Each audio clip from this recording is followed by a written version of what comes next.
কারণ জীবন অনেক ছোট্ট। এই ছোট্ট জীবনে আমি আসলে কি রেখে যাচ্ছি বা কি রেখে যাব, ওটুকুই থেকে যাবে। ভালো বা মন্দ যেটাই বলি। অপু বিশ্বাস ব্যক্তিগত ইস্যু নিয়ে মাঝে মাঝে তিনি সমালোচনার পাত্র হয়ে দাঁড়ান। এখন আবার নতুন করে একটা নিউজ ভাইরাল হয়েছে, যেখান থেকে তার কিছু কথোপকথন কিন্তু অনেকেই নানা রকম ভাবে মন্তব্য করতেছে। তো সেই কথোপকথনগুলো কি, বা এই কথোপকথনগুলো কাকে উদ্দেশ্য করে বললেন, চলুন আমরা সেই কথোপকথনটা শুনে আসি। এই কথোপকথন শোনার পরে আপনার মন্তব্যটা কি অবশ্যই কমেন্ট বক্সে জানিয়ে দিতে ভুলবেন না। আর ব্যক্তি জীবনে আসলে আমার কাছে একটি কথা মনে হয়, কারণ জীবন অনেক ছোট্ট। এই ছোট্ট জীবনে আমি আসলে কি রেখে যাচ্ছি বা কি রেখে যাব, ওটুকুই থেকে যাবে। ভালো বা মন্দ যেটাই বলি না কেন। আর বিশেষ করে আমার একটা লং চলচ্চিত্র কেরিয়ারের পর যখন একদম বাস্তব জীবনে নিজেকে বাস্তবিক অর্থে উপবিশ্বাসের জায়গাটা যখন আমি যে স্টেজে দাঁড় করিয়েছিলাম, তখন আমি ফলো করেছি যে আমার তো প্রচুর ফ্যান্স ফলোয়ার বা আমাকে অনেক সাপোর্ট দিচ্ছে, যে মানুষগুলোকে আমি চিনি না, বাট সাপোর্টের কোনো কমতি দেখিনি। তখন এই দায়িত্ব আর দায়বদ্ধতা আরো দ্বিগুণ হয়ে যায়।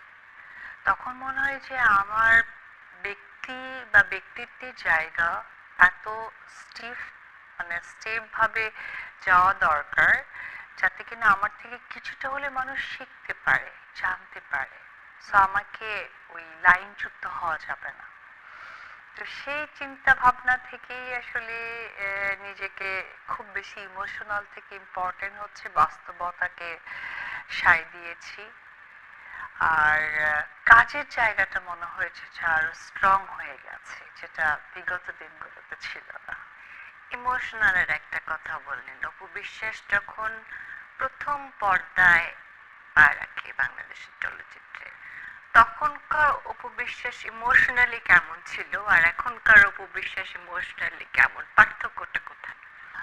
প্রথম পর্দায় পা রাখা মানে পা রাখা অপু বিশ্বাস হচ্ছে আসলে অনেক বেশি ইমোশনাল ছিল, কারণ বাস্তবতা কখনো দেখেনি, শোনেনি, জানে না।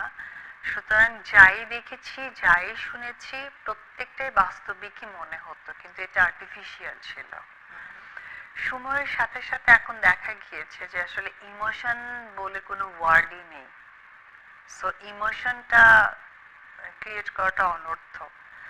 সো বাস্তবতাকে সামনে এগিয়ে রেখে যে কাজটি করা যায়, সেটি হচ্ছে গিয়ে আসল কাজ বা আসল ওয়ার্ক।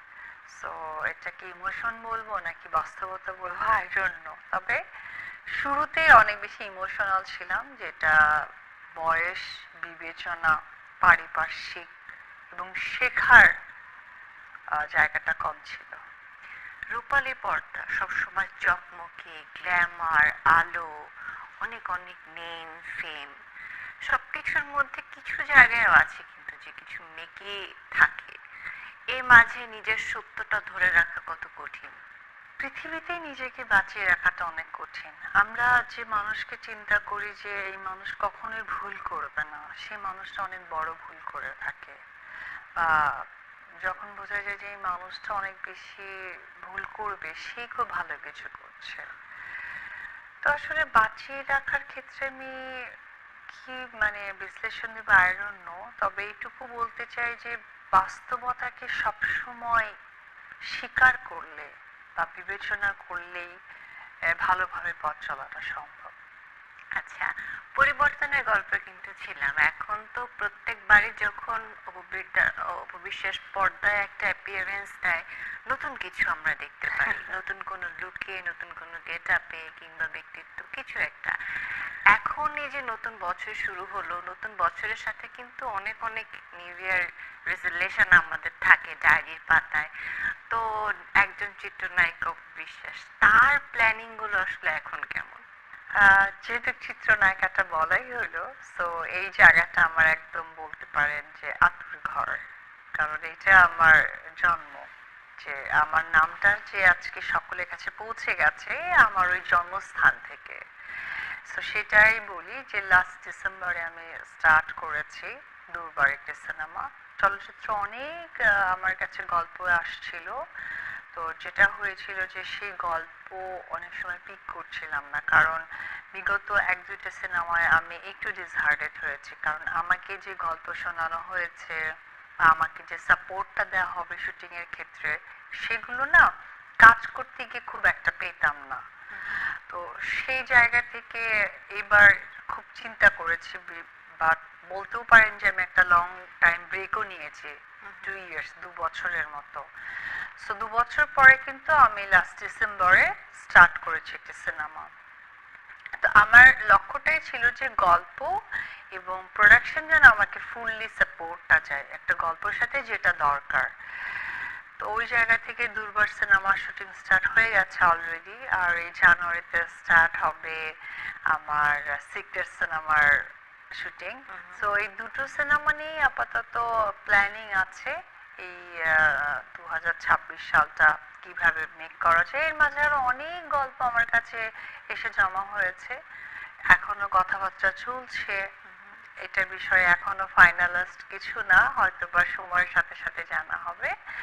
আর পাশাপাশি আমার তো ব্যস্ততা রয়েছে, আমি যেমন ফটোশুট, ব্র্যান্ডিং, ব্র্যান্ডের সাথে যুক্ত হওয়া, এই সব নতুন কাজগুলো তো প্ল্যানিং সবসময়ই হচ্ছে। এই তো। যেহেতু চলচ্চিত্রের কথায় আসলাম আমরা, এখন কিন্তু বাংলাদেশের দর্শকদের প্রত্যাশার জায়গাটা অনেক বেশি শীর্ষে ছুঁয়ে গেছে, কারণ বিগত বছরগুলোতে যে সিনেমাগুলো আমরা উপহার পেয়েছি, বিশেষ করে মেগাস্টার শাকিব খান কামব্যাক করেছে যেভাবে, বড় পর্দায় চলচ্চিত্র এবং দর্শকের হুমড়ি খেয়ে পড়ার যে ইতিহাস নতুনভাবে তৈরি হলো, এখন সিনেমা হলে নতুন কোনো সিনেমা রিলিজ করতে গেলে কিন্তু প্রযোজক পরিচালক যারা অভিনয় শিল্পী থাকেন, একটা এক্সট্রা চাপ থাকে। তো ওই চাপটাকে অপবিশ্বাসের মাথায় থাকে। আমার প্রত্যেকটা সময় চাপ থাকে। আজকে চেঞ্জ করেছে শাকিব খান, বা ইন্ডাস্ট্রি চেঞ্জ হচ্ছে, আমার কাছে প্রত্যেকটা কাজে চাপের থাকে।